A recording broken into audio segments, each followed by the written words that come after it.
Hey everybody, this is Tox from Crits Happen. Thanks for watching and welcome back. Today we are here with another video of an app game that I think plays very much like a board game. It's essentially a card game. It's called Age of Rivals, and I have checked it out on Steam, on iOS. It is on Android as well. This is actually played on an iPhone X, and I really have enjoyed this game a lot. A good friend of mine, Chris Leader, actually turned me onto it, so if you like it, don't blame me, blame him. But this is essentially a city building game. It's a two-player game, top and bottom. You can play against random people online, or you can play locally. You are given 4 cards every turn, and you are able to purchase those, and you get discounts for having certain types of resources. So you'll see the top half of the screen is me and my player, and the left is what is able to be purchased, and you'll see different icons that are kind of like a little tab off to each card that show you what you get discounts for them for owning those types of resources. So for example, I have 2 gems, so anything that shows a gem like the Eastern Raids, I get a discount on buying. You pick 1 card from those 4, pass it to your opponent. Your opponent picks 1 card from their 4, passes them to you, and then you each pick 1 from the remaining 3, and the final 2 are discarded. The interesting thing about this game is it's played over 3 eras, much like Seven Wonders, which I did a review of yesterday, or a video of yesterday. And you will pick out 8 cards. That's the very first round. So we're just finishing the first round here. We're having battle over cities, and you're going to be able to get points based on those. You then use that same fight, the red circle that you'll see in some of these character cards, and you then fight your opponents, and they get to choose what blocks, what dies, what doesn't die, and things like that. Now, the interesting thing about this is that at the end of the first round and subsequent rounds, your 8 cards go away. You're then randomly given 4 cards from the previous set of cards that you purchased, and you draft 4 more cards. So every turn, you have a larger pool of cards to affect your current 8 cards in your tableau. And I think that's really cool. It's a very interesting, unique dynamic.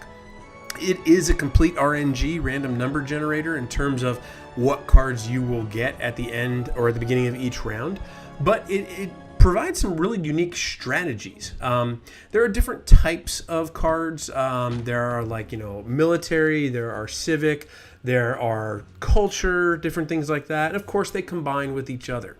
It's a very heavily symbol-driven game, but the symbols are actually quite easy to figure out. Once you start playing this game, you'll be blowing through it in a matter of minutes, and that's one of the things that I really like about it. It gives you that card drafting feel without the overabundance and the, oh my goodness, what am I doing here? It actually eases you in very well. There's also a gold system, which you'll see towards the end of the game, but that is not a system that necessarily is like a freemium or a pay-to-play type thing. You basically, as you play the game, get to unlock more and more cards. The gold helps you with that, and you get that via quests in the game. You'll have things like win 3 games with Ziana, or win a game with drafting 6 culture buildings, things like that.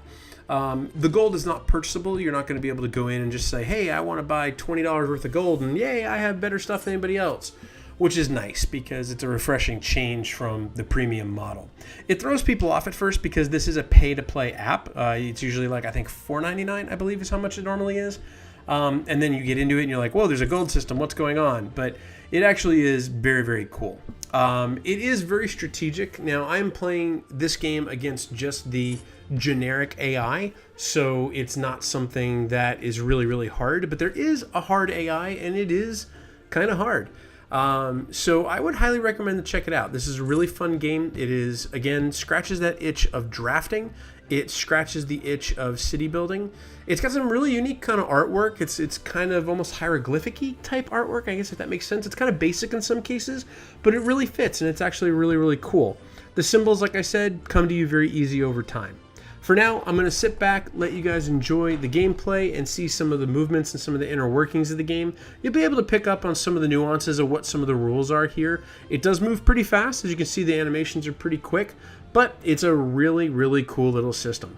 For anyone who is asking, over the last couple of videos that I've done for these apps, there's sometimes some little jumps and some little spaces in between some things. The reason I've done that is I've edited out any of the notifications that come on screen, just so you don't have to see any of my fun emails or any of my fun Facebook or Instagram posts. But in that message and in that vein, you can reach out and find us on Instagram, on Twitter, on Facebook by searching Crits Happen. For now, go ahead and enjoy the gameplay of Age of Rivals.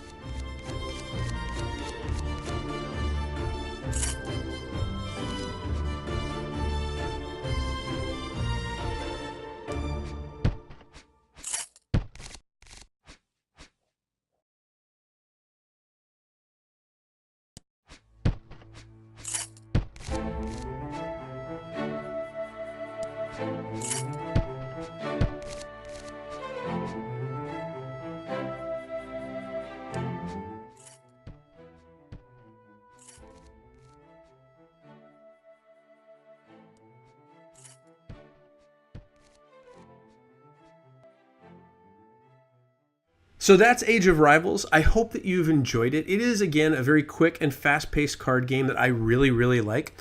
The symbol-driven system of the game and a lot of the plus minuses of the game really lend itself to the app and really not as much to a physical game, but I've been very happy with it. As you may have seen, when you get to the end of the final round, you then have to redraft your cards that are part of your overall pool, which gives you an even deeper level of strategy because you're building towards that final round and have to be able to repurchase your cards to put into your city to get the most victory points that you can.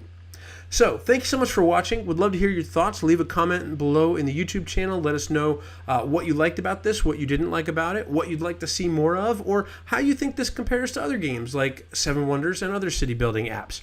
There's also games like Suburbia that this aligns to, so if you play apps that are city builders, let us know what you like and let us know what your favorites are. Also, reach out to us on Facebook, Twitter, or Instagram by searching Crits Happen. But until we see you next time, thank you so much for watching. Keep rolling those dice, and we hope they're all crits.